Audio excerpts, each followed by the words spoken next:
El día de hoy vamos a trabajar con aplicaciones de la derivada. A ver, aplicaciones de la derivada. ¿De acuerdo? Y vamos a definir un par de conceptos antes. Digamos que f es una función creciente, ¿sale? Esto significa que básicamente tenemos una función por acá y f es una función creciente en a, en un punto arbitrario. Consideramos que la función es creciente, pues si todos los valores que están alrededor, ¿sale? Antes que a, en a, si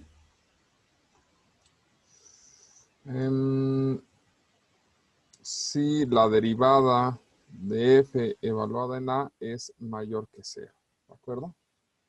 Es decir, nosotros calculamos la derivada y va a tener un comportamiento en este sentido, ¿sale? Es decir, va a ir subiendo conforme nosotros avancemos sobre el eje de las X, ¿sale? Es decir, si vamos en esta dirección, la función va aumentando de tamaño, ¿de acuerdo? Va también en esta dirección. Eso significa que sea creciente, ¿de acuerdo? Con respecto a la derivada, pues significa que la función tiene una derivada positiva, ¿sale? Por otra parte, f es una función decreciente. Vamos a ponerla aquí. Debería de ser en A, pero vamos a ponerlo en B para no confundirnos. En B, si la derivada evaluada en B es menor que 0. ¿De acuerdo? Digamos que aquí tenemos el punto B. ¿Sale?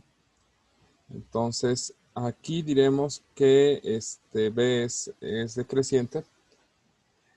Porque conforme nosotros avanzamos sobre el eje X, la función va hacia abajo. ¿De acuerdo? Siempre que piensen en funciones y quieran recordar el concepto de creciente o de decreciente. Creciente es cuando en la montaña rusa van subiendo, ¿de acuerdo? Es la parte aburrida de la montaña rusa. Si van despacito, pac, pac, pac, pac, pac. Y la parte emocionante es cuando la función es decreciente. Y como en la montaña rusa hay un punto o hay un lugar, ¿sale? Donde como que todo se detiene y de pronto cambia, ¿sale? De ir subiendo a comenzar a bajar. En este punto, la derivada pues no es ni positiva ni negativa, es decir, no es ni mayor que 0 ni menor que 0. ¿De acuerdo? Aquí la derivada vale 0. Entonces, cuando eso sucede, que no es ni creciente ni decreciente, la función en ese punto, sino que vale 0, lo vamos a llamar de un nombre especial. Si f evaluada en c es igual a 0, entonces c es un punto crítico. ¿De acuerdo? Estos puntos críticos van a ser importantes. No solamente se presentan cuando hay un cambio de función creciente en una función decreciente, sino que también aparecen de este lado. ¿De acuerdo? Cuando la función va de decreciente y se transforma en creciente. El punto más bajo de la montaña rusa, así donde se siente más fuerte, ¿sale? Ese es otro punto crítico, ¿de acuerdo? ¿De acuerdo? En este caso, f' de d también es 0 porque la derivada cambia de ser negativa, cambia a ser positiva, ¿de acuerdo? Y aquí en este punto crítico cambia de ser la derivada positiva a transformarse en una derivada negativa. ¿Sale? Esta es la propiedad de los puntos críticos, que dan el cambio de derivadas positivas a negativas o negativas a positivas. ¿Sale? Y los vamos a llamar puntos críticos. ¿De acuerdo? La observación que ustedes pueden estar pensando, o espero que le estén pensando, es que estos puntos críticos, pues en realidad, vistos en la gráfica, son el punto más alto y el punto más bajo. Entonces, lo que vamos a ver es que los puntos críticos son nuestros candidatos a máximos o mínimos. No necesariamente lo son, ¿de acuerdo? Pero sí son buenos candidatos. Es un buen lugar para comenzar. ¿Sale? De hecho, para esto hay un teorema que nos va a ayudar a decir que son candidatos. ¿Problemas con este concepto, con el de función creciente y decreciente, chicos? Por ahorita no. O sea, son los puntos, el más alto y el más bajo, ¿no? Casi siempre, no siempre. Son Ah, candidatos a máximos y mínimos, pero no necesariamente son el máximo ni necesariamente son el mínimo. ¿De acuerdo? ok. Sí. Okidoki. Entonces, con esto tenemos la opción de creciente y decreciente. Hay un teorema que se llama teorema de Fermat. Es uno de los teoremas de Fermat, ¿de acuerdo? Que nos dice este teorema. Si f evaluada en C es un máximo o un mínimo, entonces la derivada en C es igual a 0. ¿De acuerdo? No se cumple al revés, es decir, si tú encuentras el punto crítico, porque así lo llamamos, punto crítico, ¿de acuerdo? No necesariamente, ¿sale? Es un máximo o un mínimo, ¿sale? Lo que te dice el teorema es que si ya sabes esto, entonces es un punto crítico. Pero si tú sabes esto, no necesariamente puedes concluir lo que está del otro lado. Sin embargo, encontrar un punto crítico te da un buen candidato a un máximo o un mínimo. ¿De acuerdo? ¿Sale? Eso es lo que trato de decirles con lo anterior. No es que vaya a ser un máximo o un mínimo, simplemente es un candidato. ¿Sale? Ok.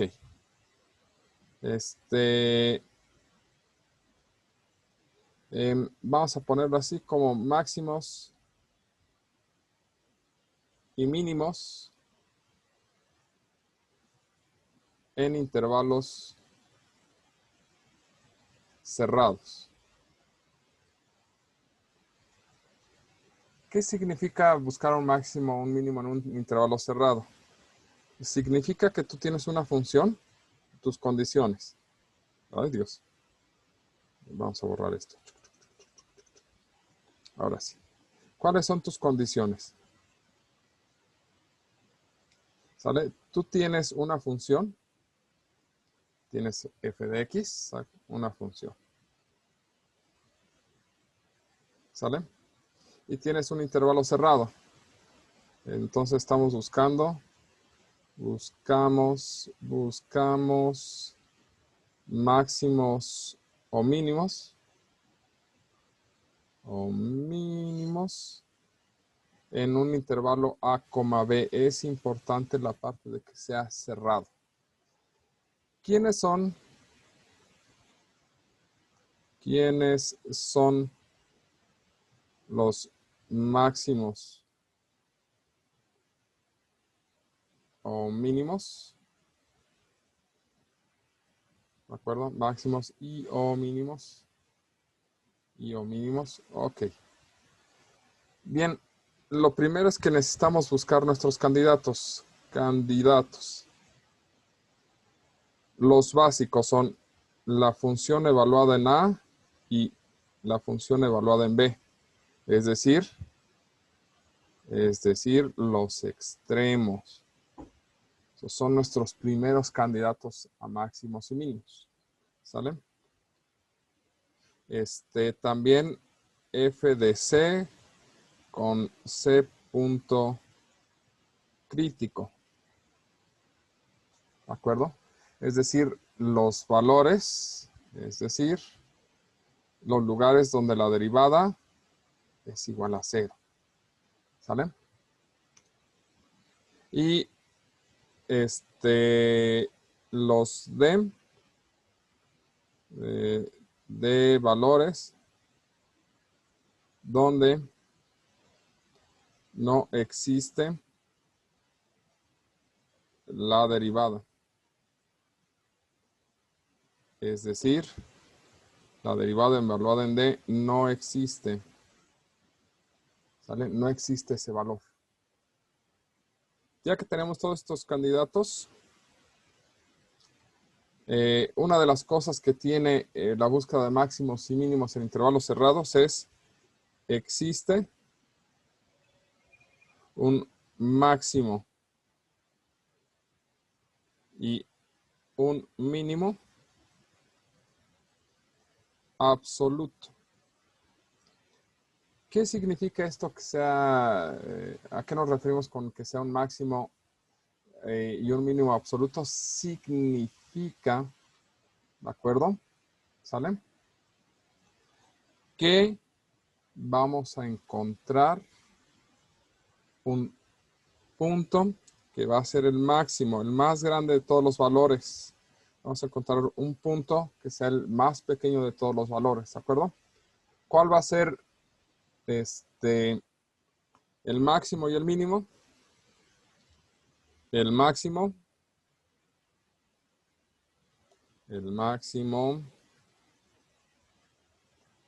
es el valor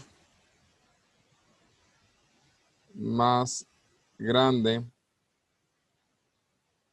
de f de los candidatos. Y el mínimo es el valor más pequeño de f de los candidatos. ¿Sale? Entonces, para calcular máximos y mínimos en intervalos cerrados, ¿sale? Buscamos los puntos críticos. Y una vez que tenemos los puntos críticos, buscamos los valores donde la derivada no tiene sentido. Y evaluamos en los puntos críticos donde no tiene sentido y en los extremos. Vemos cuál es el más grande de todos, cuál es el más pequeño de todos, y entonces tenemos nuestro máximo y nuestro mínimo. Esto se cumple siempre y cuando una condición que casi siempre pasan por alto, pero que es importantísima que esté ahí. Ay, esto se movió.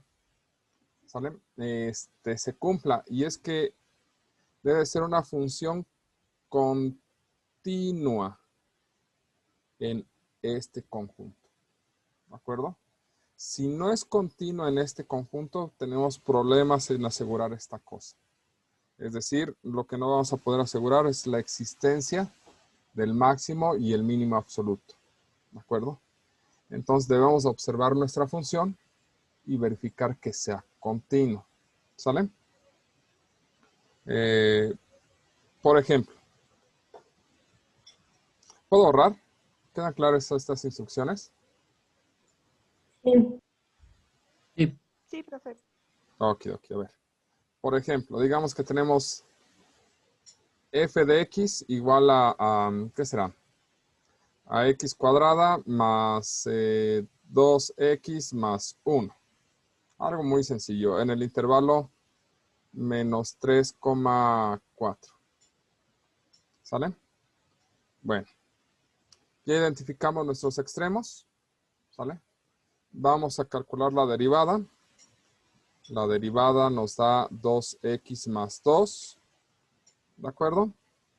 La derivada tiene sentido esta función es continua en este intervalo, entonces no vamos a tener problemas. Podemos encontrar un máximo y un mínimo absoluto, ¿sale? La derivada no tiene problemas tampoco en ese dominio. Entonces lo que vamos a hacer es agarrar la derivada 2x más 2 e igualarla a 0. ¿Para qué? Para encontrar el punto crítico. Entonces despejamos y nos da 2x igual a menos 2, x igual a menos 2 sobre 2, x igual a menos 1 y este es nuestro CEM. ¿De acuerdo? Este es nuestro punto crítico. Y pues no hay ningún valor de los que llamamos D, donde la derivada no tenga sentido. Entonces tengo 3 candidatos a máximos y mínimos. Candidatos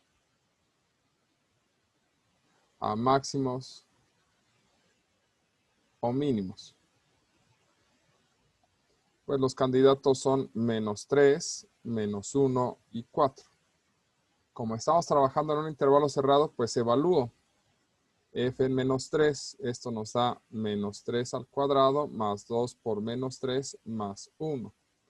Y esto es 9 menos 6 más 1. Y esto nos da como 4. ¿De acuerdo? Ahora evaluamos en menos 1. Menos 1 sería menos 1 al cuadrado más 2 por menos 1 más 1. Y esto nos da como, nos da 1 menos 2 más 1 y esto es como que 0.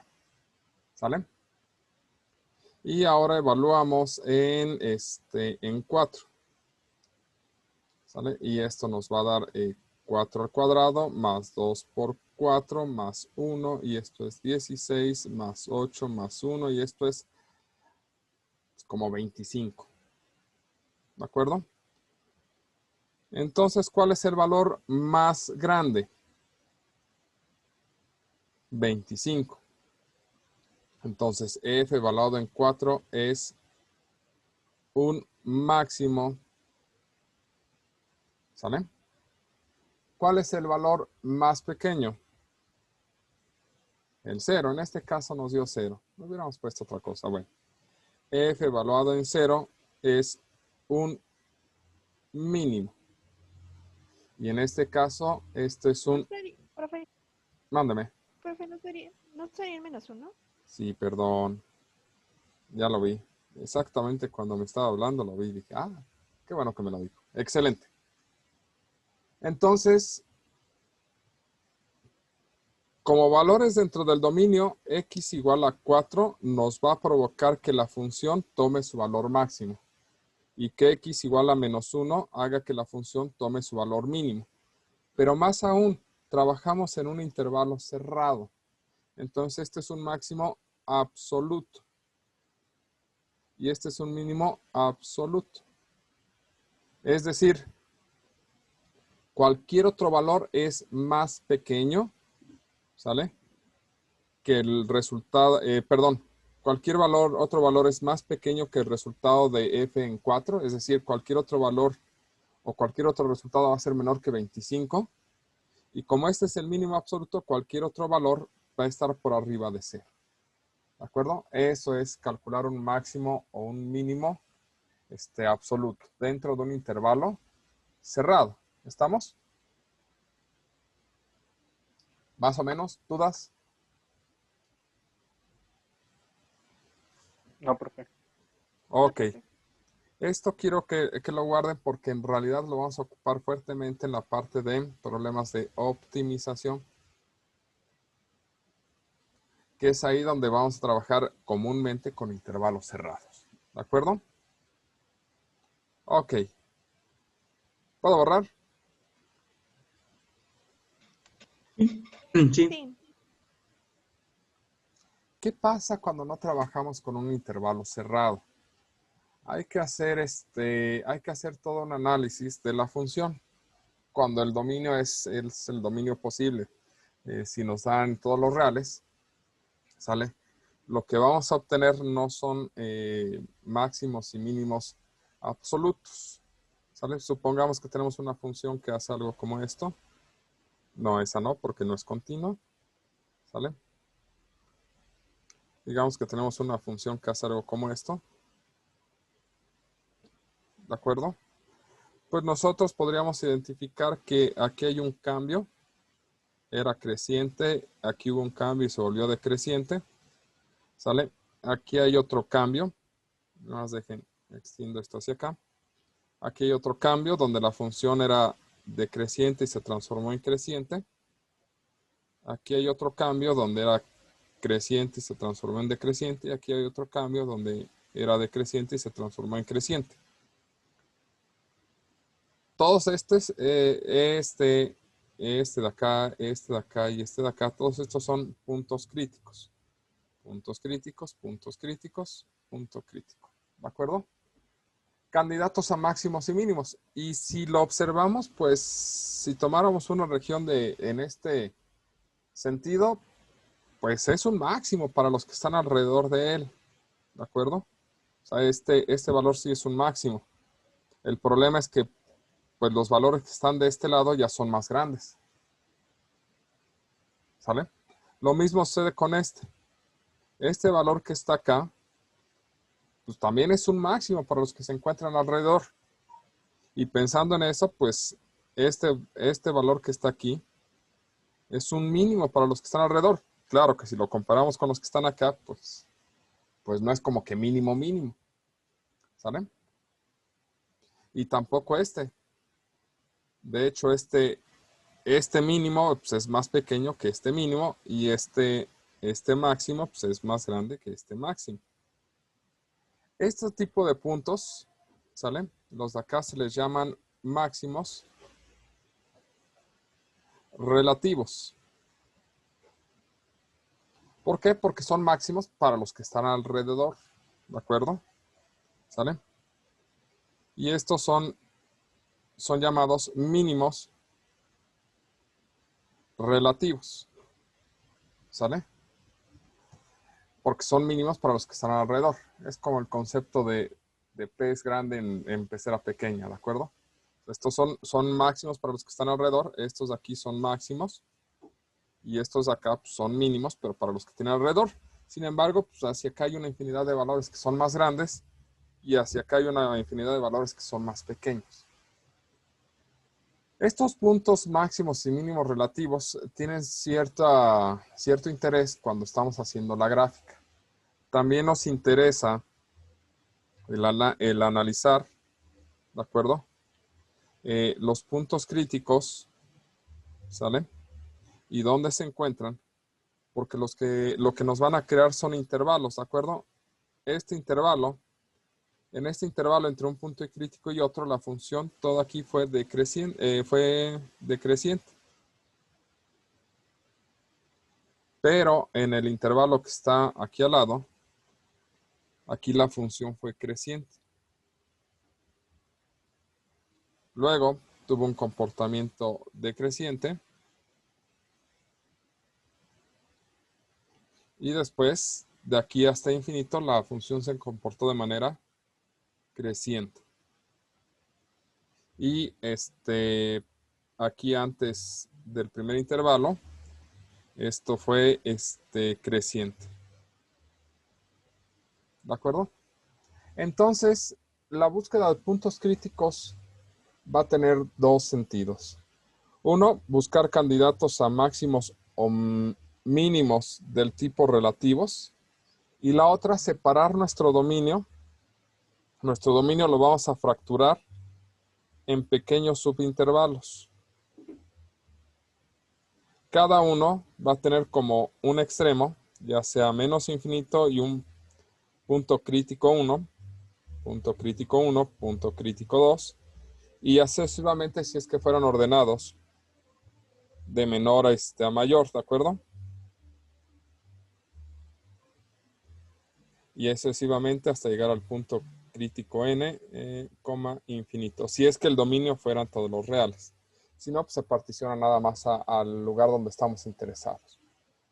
¿Sale? Y eso nos va a permitir identificar lugares donde la función es creciente y decreciente, porque si un punto sale, si tomamos un punto dentro de ese intervalo, digamos x0, y evaluamos su derivada en x0 y nos da mayor que 0, todos los puntos que estén en este intervalo van a tener el mismo comportamiento. Por lo tanto, vamos a llegar a la conclusión de que son crecientes. Si tomáramos otro punto, por ejemplo acá, y viéramos que la derivada evaluada en x1 es menor que 0, entonces todos los puntos que comparten el intervalo tienen el comportamiento de ser decrecientes. Entonces, para eso lo vamos a estar ocupando, para encontrar o partir el dominio de una función en intervalos de crecimiento y de decrecimiento. ¿De acuerdo? ¿Más o menos? ¿Dudas? Ninguna. Ok, entonces esto va a ser el primer preámbulo para empezar a hablar de lo que va a ser la graficación de funciones. ¿Sale? Pero para terminar de concluirlo, necesitamos ver un poco más de teoría y eso lo haremos en la próxima sesión.